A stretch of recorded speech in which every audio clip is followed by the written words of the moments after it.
The bean vines are climbing a timber post inside solid rock, and Tamsin Hale is laughing. Not the polite laugh she learned to offer strangers in crowded boarding houses, but a real one. Breathless, astonished, her hands dark with the best soil she has ever touched, while warm light falls through a gap in the canyon ceiling and lands on everything like a blessing. 6 months before that moment, a wagon driver named Cully Reese told Beckett something while they sheltered from rain under a cottonwood east of Grand Junction. A man without ground under his feet is just passing through his own life, Cully said, not unkindly. Beckett didn't argue.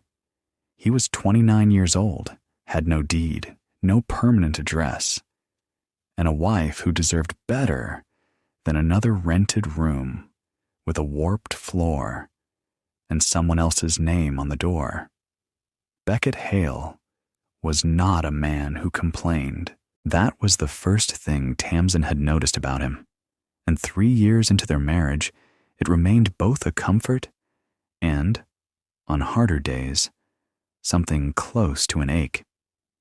He worked whatever was available. Timber crews in the fall, freight hauling through winter, fence stringing in the spring. And when one job ended, he found another without ceremony.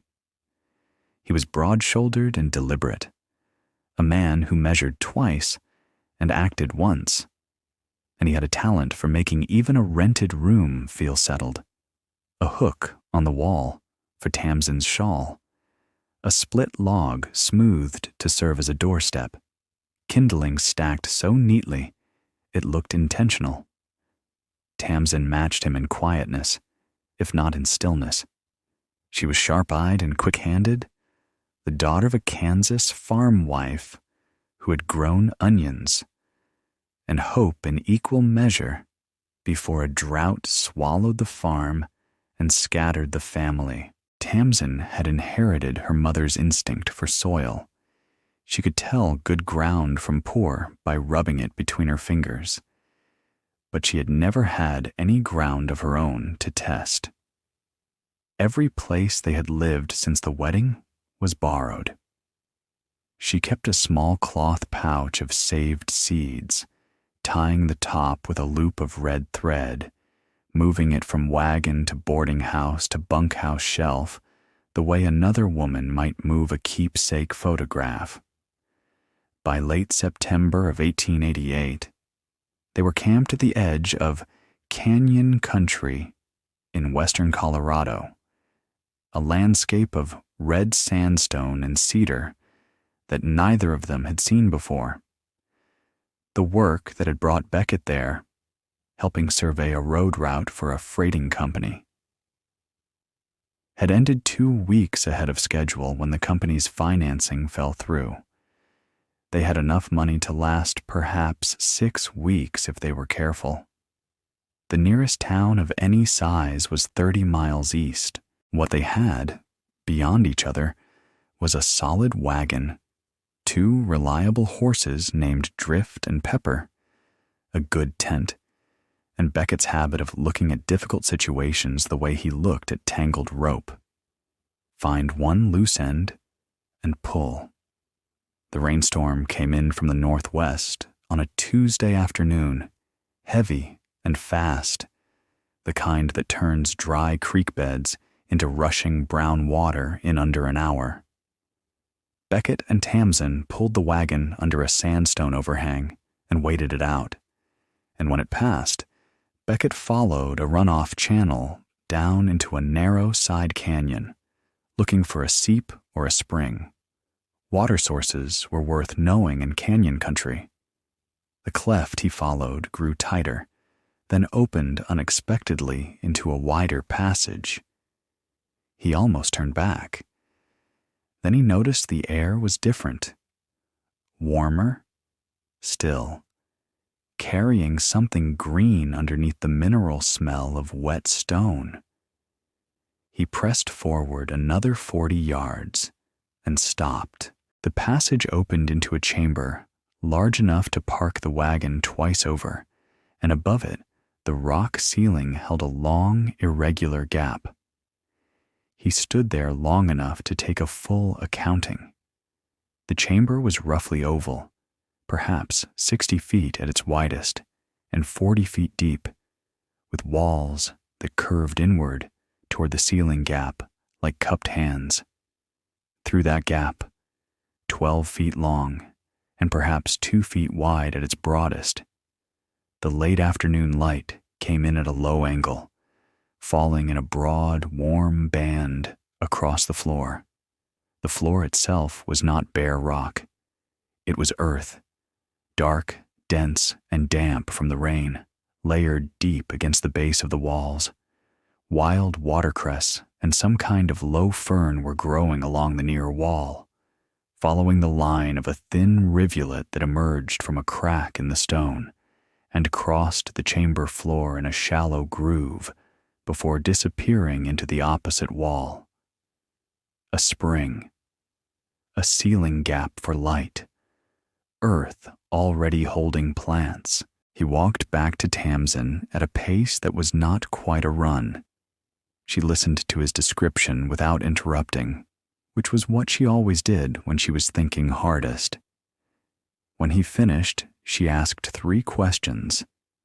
How deep was the earth near the walls? Was the spring constant, or just runoff from the storm? And could a person stand upright throughout? He admitted he didn't know the answers to the first 2 with certainty. The third, he could confirm. Yes, throughout. She asked to see it. They left the horses hobbled by the overhang and walked the cleft together.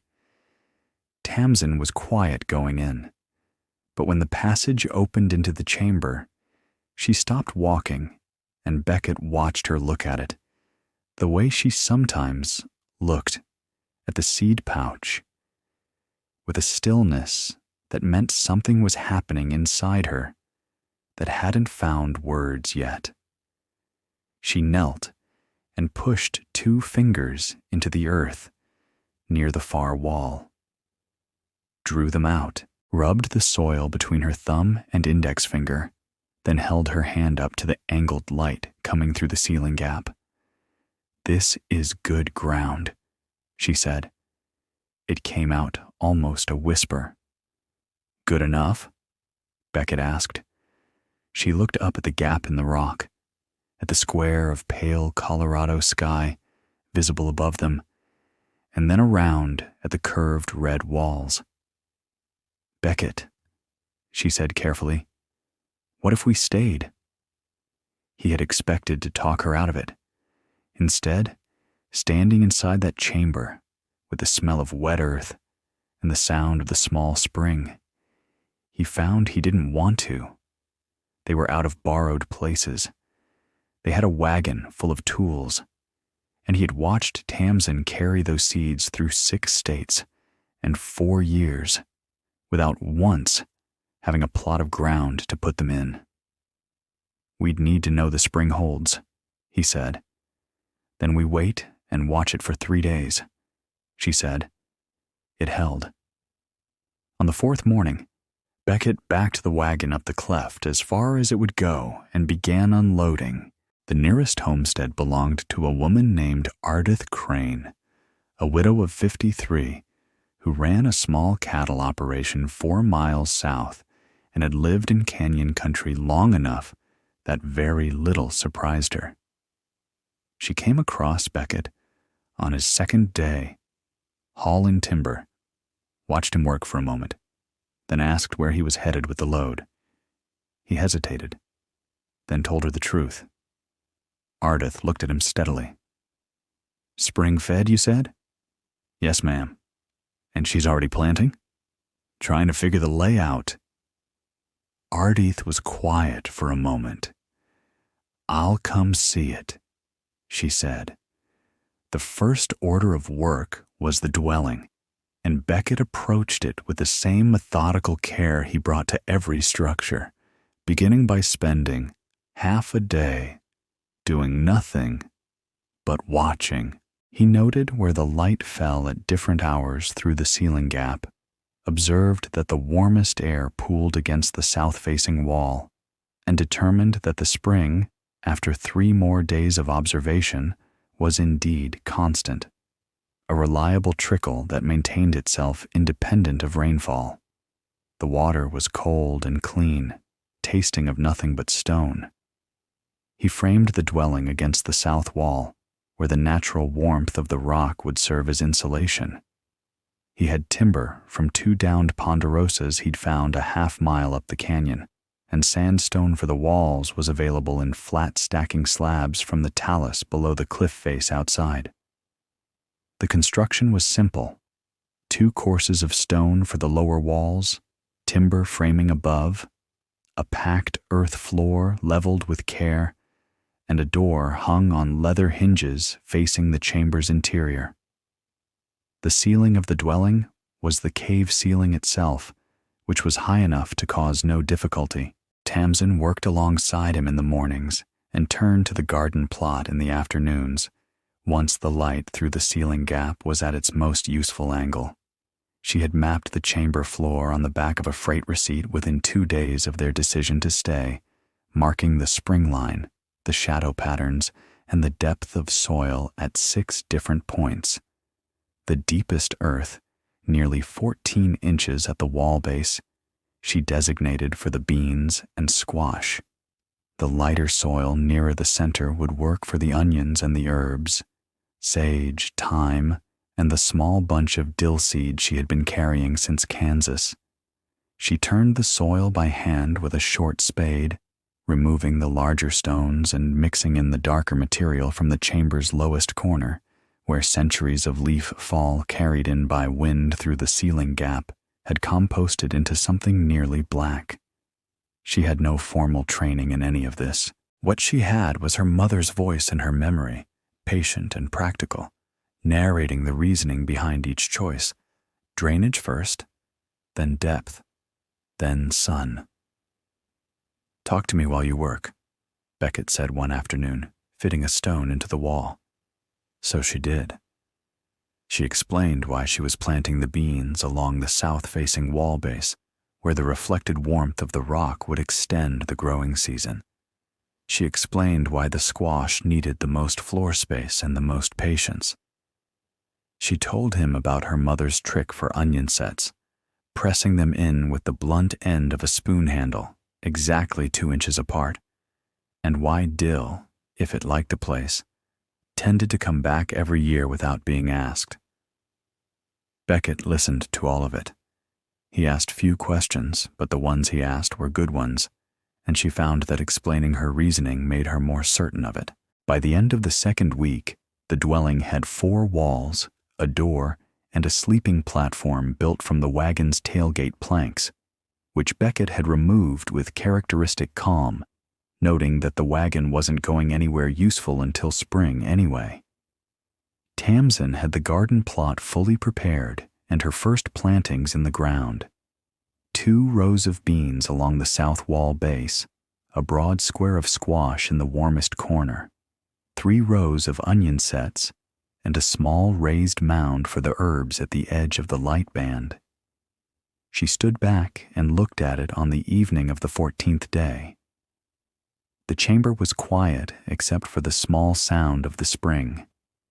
The dwelling's door was open, and she could see Beckett inside, fitting the last of the window, a square of oilcloth stretched over a timber frame, letting through light without weather.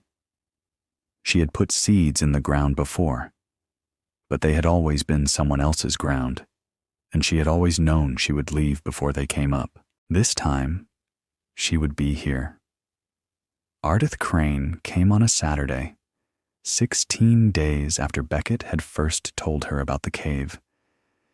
She arrived on a sturdy bay mare, carrying a cloth-wrapped bundle on the saddle in front of her. She followed Beckett through the cleft without comment, and when she stepped into the chamber, she did what Tamsin had done. She stopped and looked. Then she walked straight to the garden plot and crouched down beside the bean row. "How long since you planted?" she asked. 11 days, Tamsin said. In October. The wall keeps it warmer than outside. It doesn't drop below 40 in here even at night. Beckett's been checking with a thermometer. Ardith looked at the bean row for another moment. 2 of the seeds had already pushed up thin, pale shoots reaching toward the ceiling gap.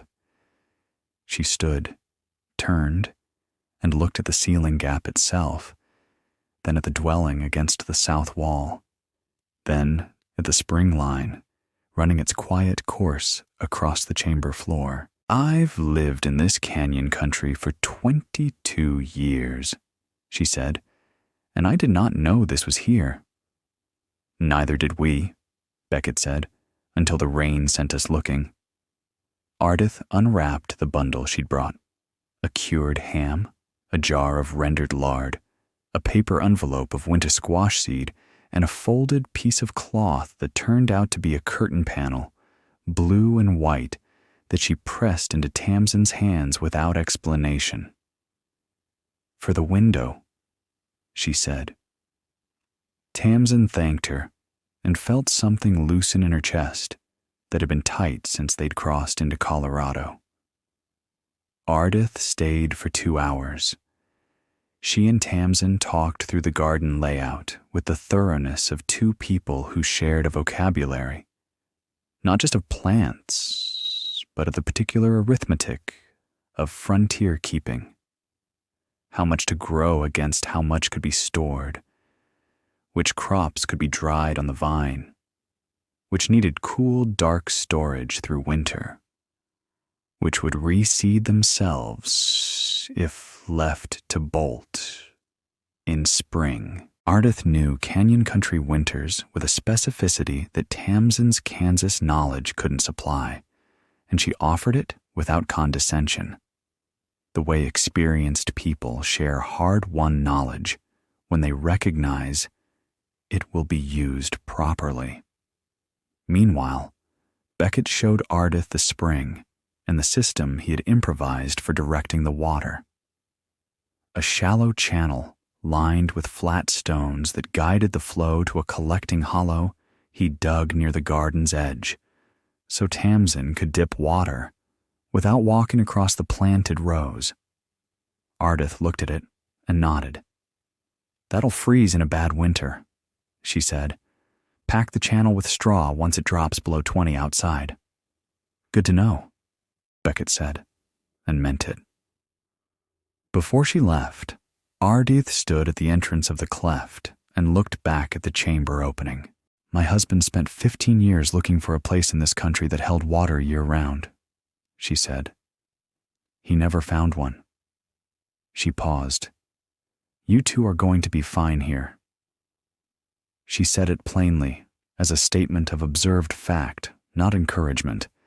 That was what made Tamsin believe it. The days that followed took on a rhythm that felt, improbably, given that they were living inside a rock formation with an oilcloth window, domestic. Beckett added a second room to the dwelling for storage, framing it against the east wall and fitting shelves from split timber. He built a small hearth of stacked stone in the main room's corner, running a clay-daubed flue up through a crack in the cave wall that he'd followed outside and confirmed cleared the top of the cliff. The first fire they lit in it filled the chamber with warm light and the smell of burning cedar, and they sat on the sleeping platform and ate supper watching it. Tamsin's beans were fully sprouted now, green and purposeful, stretching toward the ceiling gap's moving band of afternoon light. The squash had sent up its first rough-edged leaves. The onion sets were holding. She moved the seed pouch from her coat pocket and set it on the shelf Beckett had built beside the door. She didn't need it to travel anymore. On the 1st of November, Tamsin found Beckett standing in the garden in the early morning, before she'd started breakfast, looking up at the ceiling gap. She came to stand beside him and looked up too. Through the gap, the sky was clear and pale gold, and a single shaft of low November light came down and lay across the bean rows like a warm hand. "I keep thinking it'll feel temporary," he said. "Does it?" He was quiet for a moment. "Not anymore," he said. She took his hand. They stood there for a while in the quiet, the spring running its small, faithful course across the chamber floor, the plants green in the stone light around them. The trouble arrived not from outside, but from the nature of the land itself. In the second week of November, the temperature outside dropped sharply. A cold front out of the north that pushed nighttime temperatures down to 14 degrees and kept daytime highs below freezing for 4 consecutive days. Inside the cave, it stayed warmer, but not by the margin Beckett had estimated. He had calculated the dwelling's heat retention based on October temperatures. November corrected him. The hearth helped, but the ceiling gap, which was the garden's lifeline in terms of light, was also the point through which the cold descended. The light band still reached the garden floor each afternoon, but the temperature in the chamber during those 4 days dropped to the low 30s at night, and Tamsin found frost on the squash leaves 2 mornings in a row. She didn't say much about it. That was how Beckett knew she was worried. When Tamsin was anxious about something, she talked less, not more, and she had been very quiet since the second frost morning. He looked at the problem carefully. The ceiling gap couldn't be closed. It was the garden's light source and also allowed the hearth smoke to vent properly. Any covering would have to be removable during daylight hours, transparent enough to let light through if possible, and manageable by one person. He had no glass and no money for glass. What he had was timber, cedar bark, oilcloth, wire, and the problem-solving habit of a man who had spent a decade making do. He also had, it turned out, a neighbor. Ardith arrived on the 3rd cold morning, again without announcement, this time with her ranch hand, a quiet young man named Sujin Park, who had an engineer's way of looking at structures. Beckett had met him once before and liked him immediately. Sujin walked the perimeter of the chamber, looked up at the ceiling gap for a long time, then asked to see what materials were available. Between the 4 of them, they worked out the solution over the course of a morning around the hearth, with Tamsin's freight receipt map laid flat on the floor. Sujin proposed a hinged panel framework, 2 sections of timber frame, each covered with the thinnest oilcloth Beckett had. Thin enough to admit diffuse light while blocking the cold air column. Mounted on a pivot system at the gap's edges so that each panel could be propped open during the day's warmest hours and lowered at dusk. The pivot hardware would be fashioned from the wagon's spare wheel bolt stock, which Beckett had in the tool chest. "It won't be perfect," Sujin said. "It doesn't need to be perfect," Tamsin said. "It needs to keep the frost off." "It'll do that," he said. The construction took 2 days. Beckett and Sujin worked on the framework while Ardith and Tamsin reinforced the garden's vulnerable plants, mounding earth around the squash crowns for insulation, threading dry grass between the bean rows as a ground cover, relocating the herb mound closer to the dwelling wall where the hearth's warmth radiated through the stone. On the evening the panels were installed, Beckett operated the prop system, and the 2 oilcloth sections swung gently up into position, covering the ceiling gap. The cold column of air that had been settling into the chamber since the frost began slowed, then stopped. The temperature that night stayed above 38 degrees, verified by Beckett's thermometer at midnight and again at 4 in the morning. Tamsin inspected the bean rows at first light. No new frost damage. She went to the dwelling and started breakfast without a word, but she was humming, which meant everything was all right. 3 days after the panels went in, a man came through the cleft. His name was Dorsey Falk, and he was a land agent, not a government surveyor, but the private sort employed by a freighting company that was once again pursuing the road route that had originally brought Beckett to Colorado. He had a good coat and a bad habit of looking at land as though doing arithmetic over it, and he found them by following the same runoff channel Beckett had followed in the rain. He arrived in the early afternoon when the panels were open and the light was good in the chamber. He stood at the entrance and took it in with the particular look of a man calculating. "Hale," he said, recognizing Beckett. "Heard you were still in the area." Beckett introduced Tamsin. Falk nodded briefly in her direction and then began asking questions about the spring, its flow rate, whether it held year-round, how Beckett had found it. He had a small notebook, and he wrote things in it. "You filed on this?" Falk asked. "Working on it," Beckett said. Which was the truth, partially. He had written to the land office in Grand Junction 3 weeks before, but had not yet received a reply. "Canyon land files complicated," Falk said. "Subsurface features, spring rights, proximity to federal survey lines. A man could be living somewhere perfectly fine and find out the claim doesn't hold." He said it with the calm tone of someone describing weather. He stayed 40 minutes. He was polite throughout.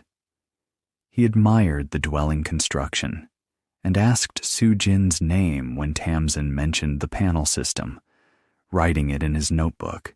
He tasted the spring water and pronounced it very good. When he left, he said he would likely be back through the area.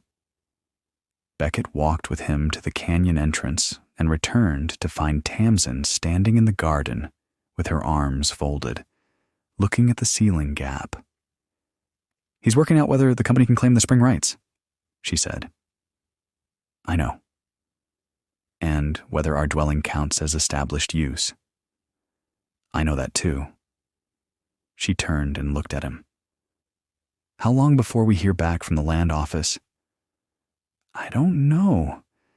Could be 2 weeks, could be 2 months. He said it evenly, but she heard the weight behind it. They had built something real inside this rock. The plants were growing in November inside a Colorado canyon.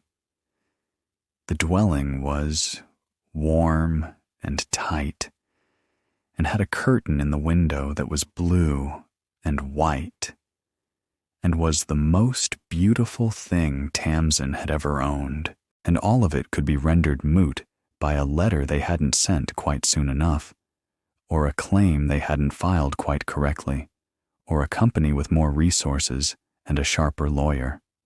That night after supper, when the panels were lowered and the hearth was going and the chamber was warm and quiet, Beckett sat at the table he had built from wagon planks and worked on the letter to the Grand Junction land office. It was not his first letter. It was a follow-up, more detailed, with a description of the spring, the ceiling gap, the dimensions of the cave, and the date they had first established residence. He had Tamsin read it when he finished. She suggested 3 changes. He made them.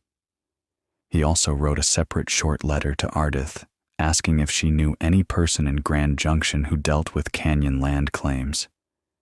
He sealed both letters and set them by the door to go out at first light. Then he banked the fire, and they slept. The reply from the land office arrived on a Wednesday in the last week of November, brought by Ardith, who had ridden to town on other business and collected it. The letter was not a denial. It was a notice of complication.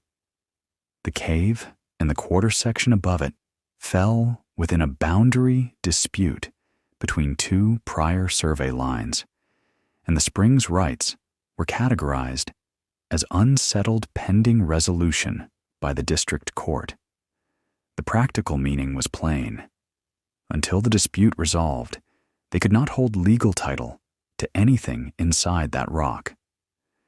Beckett read the letter twice. Then he set it on the table and looked at the bean vines climbing the post. That evening was the quietest they had spent in the cave. Beckett fed the fire and didn't talk. Tamsin sat on the sleeping platform with the blue and white curtain in her lap, not mending it, just holding it, because her hands needed something to do that wasn't thinking. They had been here 2 months. In that time, Beckett had built a dwelling inside a canyon wall that held warmth better than any rented room either of them had ever slept in. Tamsin had grown beans and squash and onions in October and November inside solid rock. They had found a spring that ran clean and constant. They had made a neighbor who brought curtains and squash seed and practical knowledge about straw insulation. And it could all be taken by a surveying error made before either of them was born. She looked at the bean vines. They had climbed 14 inches up the post since she'd planted. The first small pods were forming on the lower runners, pale and thin, no bigger than her little finger.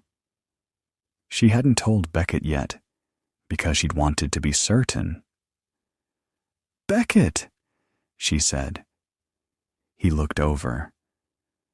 "The beans are podding."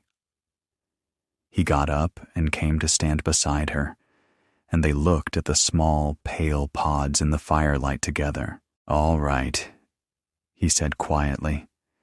"We don't give up the beans." In the morning, Ardith arrived before breakfast, which told Beckett she had been thinking overnight. She had a name, a man in Grand Junction named Wesley Pruitt, who had handled boundary disputes in Canyon Country for 15 years and was known, Ardith said, for reading old survey lines the way other men read weather, with experience and without panic.